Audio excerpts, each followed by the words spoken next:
अस्ट्रेलियामा स्टुडेन्ट भिजाको लागि अप्लाई गर्ने सोच्दै हुनुहुन्छ म हजुरहरूलाई यो भिडियोमा स्टेप बाइ स्टेप बुझाउँछु from offer letter to visa decision. Let's begin. सबैभन्दा पहिला IELTS or PTE score, academics document, passport र ग्याप छ भने जस्टिफिकेसन लेटर। यही डकुमेन्ट्स कलेज र युनिभर्सिटीमा अप्लाई गरेर तपाईको अफर लेटर निकालिन्छ। अफर लेटर आउन सजिलै 5 देखि 10 दिनसम्म लाग्छ।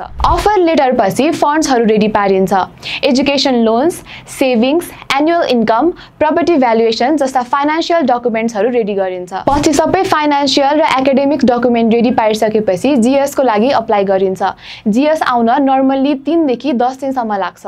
जीएस अप्रुभ भइसकेपछि ट्युसन फी पेमेन्ट गरिन्छ र कलेजले COE confirmation of enrolment issue गरिदिन्छ। सीओई आएपछि भिजा लज, बायोमेट्री र मेडिकल हुन्छ र त्यसपछि तपाईको भिजा आउनेको वेट हुन्छ। यसरी अस्ट्रेलियाको कम्प्लिट स्टुडेन्ट भिजा प्रोसेस सकिन्छ। नेक्स्ट भिडियोमा म अफर लेटरको लागि के डकुमेन्टेसनहरू चाहिन्छ भनेर एक्सप्लेन गर्नेछु।